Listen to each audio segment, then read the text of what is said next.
전도서 7장 13절에서 14절까지입니다. 전도서 7장 13절에서 14절까지입니다.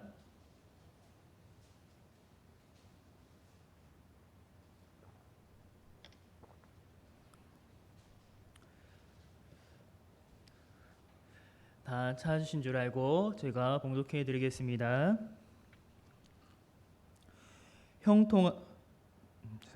하나님께서 행하시는 일을 보라. 하나님께서 굽게 하신 것을 누가 능히 곧게 하겠느냐. 형통한 날에는 기뻐하고 공고한 날에는 되돌아보아라. 이 두 가지를 하나님이 병행하게 하사 사람이 그의 장래일을 능히 헤아려 알지 못하게 하셨느니라. 아멘. 인생을 살아갈수록 깨닫게 되는 한 가지가 있습니다. 그것은 이 세상이 내 생각대로 흘러가지 않는다는 것입니다. 또 다르게 말하면 인생이 내 뜻대로, 내 마음대로 되지 않습니다. 그럴 때 어리석은 자는 쉽게 좌절합니다. 내가 이렇게 노력했는데도 불구하고 왜 내 인생은 내 마음대로 안 될까? 내가 뜻하고 계획한 대로 내 인생이 흘러가지 않을까? 왜 이 세상은 나에게 유리하게 흘러가지 않는 것일까? 이렇게 생각하면서 불평하고 원망하게 됩니다. 내 인생은 왜 이렇게 좋지 않은 일만 일어나는 것일까? 부정적으로 생각하게 됩니다. 잠언 1장 7절에서는 이렇게 말합니다. 여호와를 경외하는 것이 지식의 근본이거늘 미련한 자는 지혜와 훈계를 멸시하느니라. 참 지혜는 하나님을 경외하는 것입니다. 하나님을 하나님으로 고백하는 것입니다. 성도는 이것을 삶에서 인정해야 합니다. 삶에서 하나님을 하나님으로 고백하고 찬양해야 합니다. 그럴 때 비록 세상이 내 생각대로 되지 않더라도, 그리고 내 인생이 내 뜻대로 되지 않더라도 절망하지 않을 수 있습니다. 원망하지 않을 수 있습니다. 그렇다면 삶에서 절망하지 않으려면 어떻게 하나님을 인정하고 고백해야 할까요? 오늘 말씀의 첫 번째 요점은 하나님이 행하시는 일을 사람이 꺾을 수 없음을 인정하고 고백해야 한다는 것입니다. 이 세상은 하나님이 주관하십니다. 하나님이 다스리십니다. 그러나 이를 인정하고 고백하기에 문제가 있습니다. 뭐냐 하면 이 세상에는 좋은 일만 일어나지 않는다는 사실입니다. 불신자들이 하나님을 믿지 않을 때 대표적으로 이런 말을 합니다. 정말 하나님이 살아계시다면 왜 이 세상에는 좋지 않은 일이 가득한가? 나쁜 일이 왜 이렇게 많이 일어나는가? 예를 들어서 코로나 바이러스로 이렇게 많은 사람이 죽게 내버려 둘 수 있는가? 하나님이 정말 살아계시다면 어떻게 이러한 좋지 않은 일이, 나쁜 일이 많이 일어나는가 하는 것입니다. 오늘 본문 13절에 이렇게 말씀합니다. 하나님께서 행하시는 일을 보라. 하나님께서 굽게 하신 것을 누가 능히 곧게 하겠느냐. 세상에서 악하고 부당한 일이 많습니다. 본문에서는 이를 하나님께서 굽게 하신 것이라고 표현했습니다. 그러면 하나님이 불의하신 분입니까? 그렇지 않습니다. 세상에서 악한 일을 내버려 두셨다고 해서, 이것을 허용하셨다고 해서 악한 분이 아니십니다. 이 땅에서 하나님이 행하시는 일을 사람이 다 이해할 수 없습니다. 하나님과 그 일을 다 이해할 수 있다고 말하는 것은 교만입니다. 어떠한 현상이 일어났을 때 세상에서 그리고 내 삶에서 좋지 않은 일이 일어났을 때 하나님의 의도를 100% 알 수 있는 사람은 아무도 없습니다. 하나님과 그 일을 우리는 다 알 수 없습니다. 사람은 자신의 위치를 알고 인정해야 합니다. 하나님의 뜻은 감히 사람인 내가 다 헤아릴 수 없구나, 이렇게 고백할 수 있어야 됩니다. 본문에서 하나님이 굽게 하신 것을 누가 능히 곱게 하겠느냐고 합니다. 이렇게 굽어진 것을, 하나님이 굽게 하신 것을 누가 평평하게 곱게 하겠느냐, 그러할 사람은 없다라고 합니다.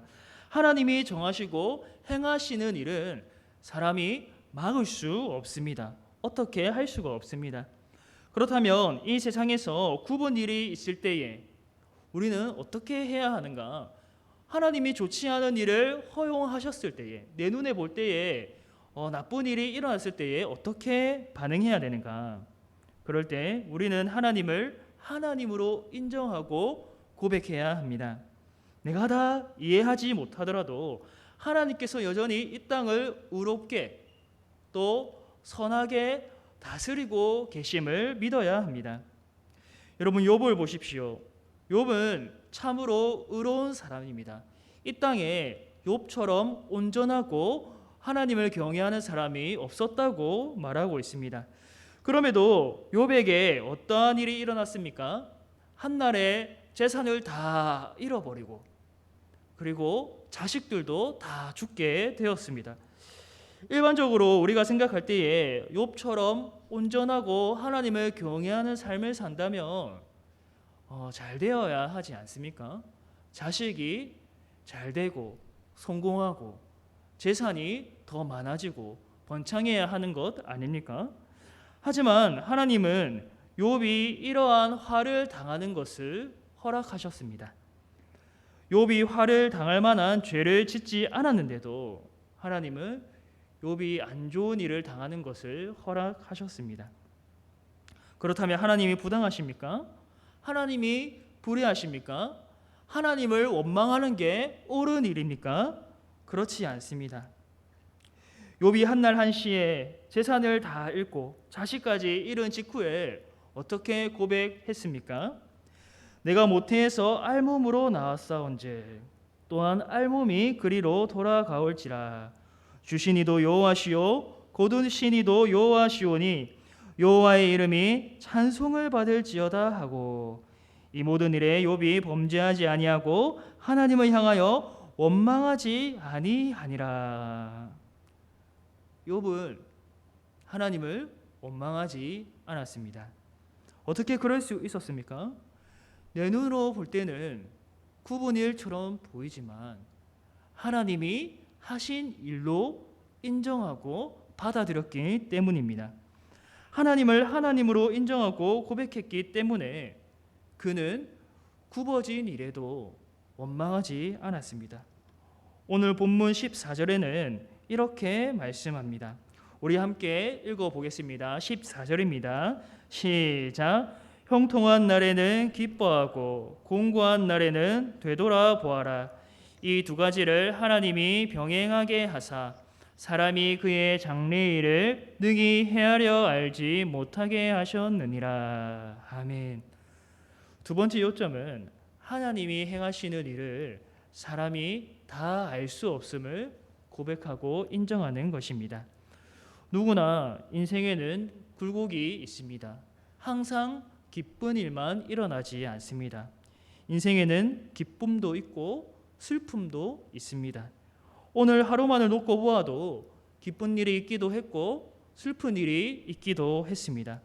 그렇다면 내 삶에서 그리고 이 세상에서 슬픈 일이 일어났다고 해서 하나님은 악한 분이신가? 불의한 분이신가? 그렇지 않다는 것입니다. 사람은 하나님의 일을 다 이해할 수 없습니다. 욥은 왜 하나님께서 자신의 삶에 그러한 일을 허락하셨는지 마지막까지, 죽을 때까지 알지 못했습니다. 평생 동안 하나님이 왜 내 재산을 그렇게 가져가셨는지, 왜 자식이 다 한날 한시에 죽게 하셨는지 욥은 죽을 때까지 그 이유를 알지 못했습니다.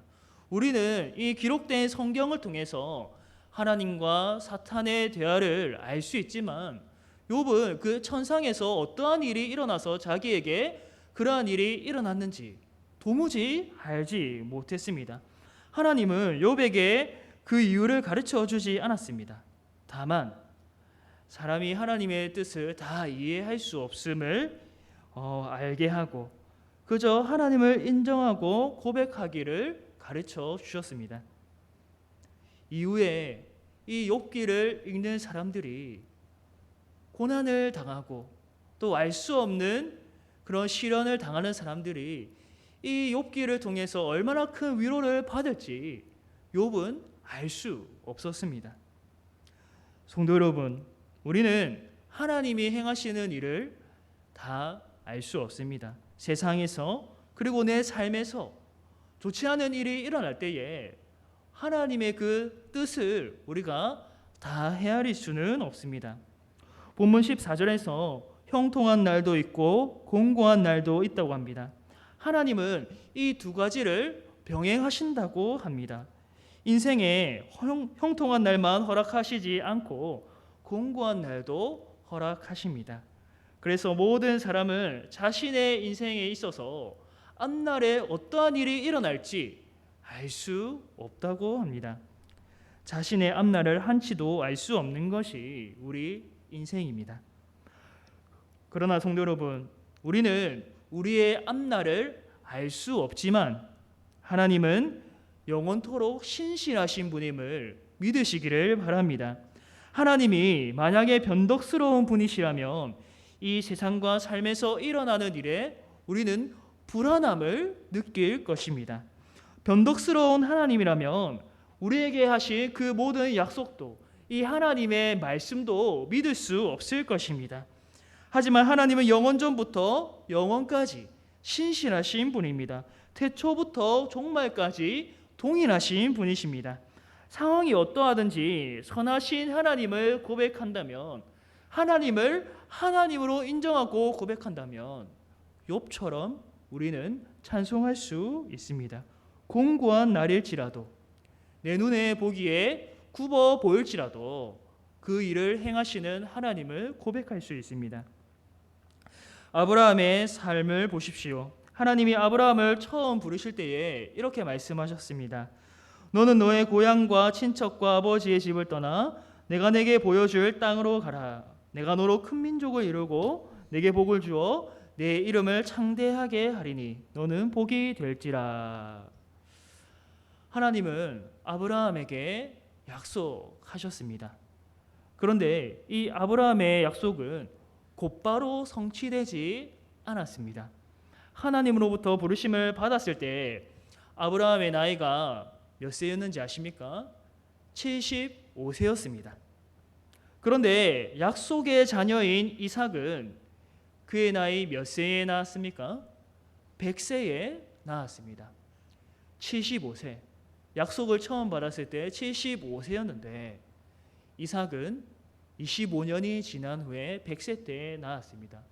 우리는 성경을 읽을 때에 이렇게 순식간에 읽을 수 있지만 아브라함의 삶에서는 25년이라는 그 간격이 있었습니다. 정말 긴 세월이죠. 그 긴 세월 동안 하나님의 약속이 어떻게 성취되는지 그는 알 수 없었습니다. 어떠한 방법으로 이루어지는지 그리고 언제 이루어지는지 전혀 알지 못했습니다. 그저 하나님은 그에게 약속을 주셨고 또 그 약속을 신실하게 믿을 것을 요구하셨습니다. 아브라함은 그의 삶에서 약속을 이루시는 하나님을 고백해야 했습니다. 전능하신 하나님을 삶에서 고백해야 했습니다. 로마서 8장 28절에는 이렇게 말씀합니다.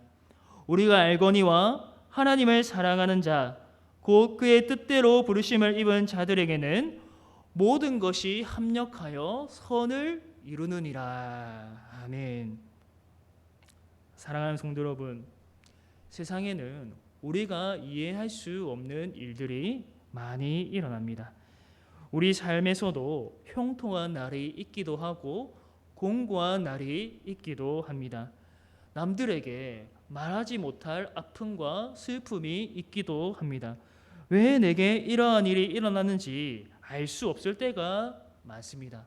그러나 언제나 삶 속에서 하나님이 살아계셔서 내게 역사하심을 고백할 수 있기를 바랍니다. 신자는 그 어떠한 상황 속에서도 하나님께서 나를 신실하게 사랑하신다는 것을 믿을 수 있습니다. 하나님을 사랑하는 자, 곧 그 뜻대로 부르심을 입은 자들에게는 모든 것이 합력하여 선을 이룹니다. 다윗이 쓴 시편 23편을 읽고 말씀을 맺고자 합니다. 다윗은 하나님의 선하심을 이렇게 고백했습니다. 여호와는 나의 목자시니 내게 부족함이 없으리로다. 그가 나를 푸른 풀밭에 누이시며 쉴 만한 물가로 인도하시는도다. 내 영혼을 소생시키시고 자기 이름을 위하여 의의 길로 인도하시는도다. 내가 사망의 음침한 골짜기로 다닐지라도 해를 두려워하지 않을 것은 주께서 나와 함께 하심이라. 주의 지팡이와 막대기가 나를 안위하시나이다. 주께서 내 원수의 목전에서 내게 상을 차려주시고 기름을 내 머리에 부으셨으니 내 잔이 넘치나이다. 내 평생의 선하심과 인자하심이 반드시 나를 따르리니 내가 여호와의 집에 영원히 살리로다. 아멘. 하나님은 우리의 목자이십니다. 예수님은 우리의 선한 목자가 되어 주십니다.